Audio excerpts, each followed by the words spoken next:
अब बात करेंगे दिल्ली की, जहां अमेरिका में रची गई थी प्रधानमंत्री नरेंद्र मोदी के हराने की साजिश। आपको बता दें कि अमेरिकी राष्ट्रपति डोनाल्ड ट्रंप के दावे से सियासत एक बार फिर से बवाल मचा हुआ है, जहां ट्रंप बोले कि बाइडेन भारत में किसी और को जिताना चाहते थे। मोदी को हराने के लिए यूएस से 182 करोड़ की फंडिंग हुई है। तो वोटर टर्नआउट बढ़ाने के नाम पर एनजीओ के जरिए ये फंडिंग हुई। सोशल मीडिया के जरिए प्रधानमंत्री नरेंद्र मोदी के खिलाफ माहौल बनाया गया। ट्रंप के आरोपों के बाद बीजेपी ने राहुल गांधी पर हमला बोल दिया। राहुल गांधी देश विरोधी गतिविधियों में शामिल है, कहना है बीजेपी का। तो वहीं कांग्रेस ने भी इसका पलटवार किया। कांग्रेस ने कहा कि विदेशी फंडिंग पर नजर रखना सरकार का काम है। देखिए, इससे पहले डोनाल्ड ट्रंप का कल एक बयान सामने आया था, जिसमें उन्होंने तमाम जो वोटिंग टर्नआउट की बात करें, वोटिंग प्रतिशत बढ़ाने की बात करें, इसके लिए अमेरिका से फंडिंग दी जाती है। लेकिन ये कहा गया था कि भारत को फंडिंग की जरूरत नहीं है, क्योंकि भारत पहले ही इतना टैक्स लगाता है और भारत को पैसे की कोई भी आवश्यकता नहीं है। इस पर रोक लगाने की बात कही थी, लेकिन ठीक उसके दूसरे दिन एक और बयान सामने आया है। बड़ी लाजमी सी बात है, ऐसा वो क्यों करते हैं? सबसे पहला कारण यह है कि मोदी जी से नफरत करते करते वो अब भारत से नफरत करने लगे, यहां के नागरिकों से वो नफरत करने लगे। मोदी जी को वो अपनी क्षमता से, जो उनकी लोकप्रियता बची नहीं है, उससे हरा नहीं सकते, इसलिए विदेशी ताकतों का वो सहारा लेते हैं। दूसरा, भारत ने नरेंद्र मोदी जी के नेतृत्व में देखा है कैसे एक मजबूत, सशक्त, अटल नेतृत्व भारत को मिला है। यह राहुल गांधी को कतई पसंद नहीं है, और मैं बड़ी जिम्मेदारी से कहता हूं, इसीलिए राहुल गांधी भारत से, संविधान से, नागरिकों से गद्दारी कर रहे हैं। देश में कानून है, कानून के तहत फंड्स आते हैं, एनजीओज भी लेते हैं, इनके एनजीओज भी लेते हैं, इंडिया फाउंडेशन भी लेती है, विवेकानंद फाउंडेशन भी लेती है, कौन नहीं लेता? लेकिन सिलेक्टिवली आप बोले कि साहब कांग्रेस की सरकारों ने ले लिया। अरे जब स्मृति ईरानी ब्रांड एम्बेसडर थी यूएसएड की और सिलेंडर लेकर यहां सड़कों पर प्रदर्शन करती थी, तो क्या यूएसएड करवा रहा था वो प्रदर्शन? चलिए, अब आपको यह भी बता देते हैं कि आखिर कैसे हुई फंडिंग। अमेरिकी एजेंसी यूएसएआईडी की तरफ से यह फंड किया गया।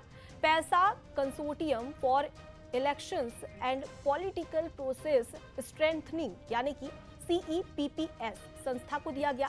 सीईपीपीएस ने मतदाता जागरूकता बढ़ाने के नाम पर एनजीओ को यह पैसा दिया। पैसा सिविल सोसाइटी और कुछ राजनीतिक पार्टियों को भी दिया गया, जिनके नाम गुप्त हैं। पैसों का इस्तेमाल रैलियों और सोशल मीडिया पर खर्च किया गया है। तो देखिए, ऐसे फंडिंग हुई।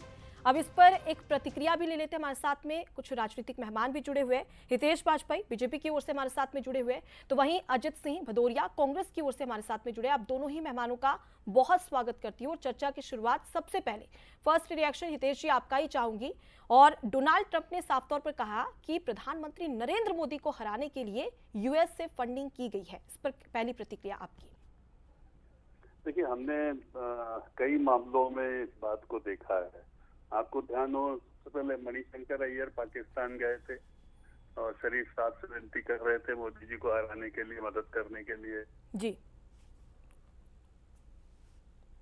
जी जी हितेश जी बोलिए। लिया, चीन से समझौता करा, उन्होंने पैसा लिया। उस समझौते का आज तक नहीं बताया कि उसका उपयोग क्या किया, जबकि चीन के विरुद्ध भारत और भारत की सेना जो चीन ने कब्जा कर रखा था, वो बॉर्डर टेंशन था, उस पर काम कर रही थी। इसके बाद अमेरिका में जाकर जो किया, और उलान जो उमर ऐलान और इस लोगों की जब सब बातें निकल कर आई जी, ठीक है, नेटवर्क इशू है। सर मैं लौटूंगी आपके पास। अजीत जी भी हमारे साथ में जुड़े, उनसे भी एक प्रतिक्रिया ले लेती हूँ। अजीत जी, डोनाल्ड ट्रंप का एक बयान सामने आया और उसके बाद में साफ तौर पर भाजपा अब राहुल गांधी पर हमलावर है। देखिए, भाजपा हमलावर कहीं किसी पर नहीं है। भाजपा अपनी बचाते हुए घूम रहा है। क्योंकि जो बेइज्जती भारतीय जनता पार्टी की सरकार ने सदैव से भारत के नागरिकों की करवाई है, वो अपने आप में अक्षम्य अपराध है। अटल बिहारी वाजपेयी जी बस लेके गए, परिणाम क्या हुआ? संसद पे हमला हुआ, लाल किले पे हमला हुआ, ये भारतीय जनता पार्टी के कराए। ये नरेंद्र मोदी जी पाकिस्तानी प्रधानमंत्री ट्वीट करते हैं कि देश में पाकिस्तान के लिए सबसे ज्यादा मुफीद नरेंद्र मोदी ही रहेंगे। ये जो अपना शत्रु देश है उसका प्रधानमंत्री ट्वीट कर रहा है। ये स्थिति भारतीय जनता पार्टी के साथ है। अभी बात कर रहे हैं ना, चाहे गौरव भाटिया हो या भारतीय जनता पार्टी कोई प्रवक्ता हो, साहब नरेंद्र मोदी के नेतृत्व में, अरे देश का नेतृत्व हमेशा से मान रहा, ये देश हमेशा से सदियों से मान रहा, इसका मान सम्मान रहा। डिपोर्ट हुए अभी अमेरिका से नागरिक भारत के युवा, बेरोजगार युवा डिपोर्ट किए गए। कैसे किए गए? क्या सबने देखा? कड़ी लगाई गई, पैरों में जंजीरें, बेड़ियां बांधी गई। अरे डिपोर्ट होते चले आए अनुपमा जी हमेशा से देशों में, परंतु कभी लेकिन फिलहाल अजीत जी यहाँ पर जो बात हो रही है वो विदेशों से, यानी कि यूएस से फंडिंग की बात हो रही है और साफ तौर पर कांग्रेस पर आरोप लगा रही है भारतीय जनता पार्टी। मैं उस पे आ रहा हूँ, मैं बता रहा हूँ नरेंद्र मोदी के राज्य में देश के युवाओं की और देश की कितनी खींचालेदर हुई है, ये एक एग्जाम्पल है। अब आप फंडिंग की बात कर रही हैं, तो फंडिंग के संदर्भ में मैं आपको बता दूं जी कि ये जो एलन मस्क के साथ मिलके ये मोदी जी जो गढ़ के आए हैं, ये हमेशा जब विदेश गए हैं तब देश का इनने बंटाधार किया। अभी आपको बताऊं जो $21 मिलियन भारत में आया। चलिए ठीक है, हितेश जी हमारे साथ में लगातार जुड़े, एक प्रतिक्रिया उनसे भी ले लेती हूँ। नेटवर्क इशू की वजह से वो अपनी बात कंप्लीट नहीं कर पाए थे। हितेश जी आप अपनी बात पूरी रखिएगा और साथ ही ये भी बताइएगा, क्योंकि कांग्रेस का साफ तौर पर कहना है कि यूएस, यानी कि अगर डोनाल्ड ट्रंप की ओर से जो आरोप लगाए जा रहे हैं उससे साफ तौर पर एक बात तो स्पष्ट है कि जो विदेशी फंडिंग है कहाँ से आती है, कैसे आती है, ये तो सरकार के पास आंकड़े होते हैं। बिल्कुल आपने सही कहा, और इसीलिए ट्रंप ने उन बातों को रख दी जब उसकी सरकार आई कि किस प्रकार से अमेरिका से ये पैसे लेकर आए थे नरेंद्र मोदी जी के खिलाफ लड़ने के लिए। तब पवन खेड़ा ने जी किया कि हाँ पैसे लिए हैं। सबसे अच्छी बात तो है पवन खेड़ा ने कोई खंडन थोड़ा ना किया। तो इससे ये बात साबित होती है कि ट्रंप जो कह रहे हैं सही कह रहे हैं।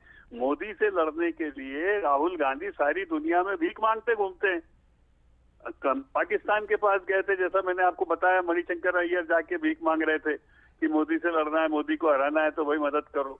चीन के पास गए, अमेरिका के पास गए, और अमेरिका में तो यहाँ पर ये कहा जा सकता है कि जांच की जरूरत है, उसके बाद ही स्पष्ट हो पाएगा कि ये जो विदेशों से फंड आ रहा था वो किस पार्टी को जा रहा था, किस नेता को जा रहा था, तभी जानकारी सामने आएगी। फिलहाल अगर बात करें डोनाल्ड ट्रंप की, तो उन्होंने उड़ता हुआ तीर तो छोड़ दिया, लेकिन ये कहां पर जाकर टिकेगा ये तो जांच के बाद ही स्पष्ट होगा। फिलहाल के लिए आप दोनों का बहुत शुक्रिया, अजीत जी आपका भी, हितेश जी आपका भी, इस तमाम मुद्दे पर प्रतिक्रिया देने के लिए।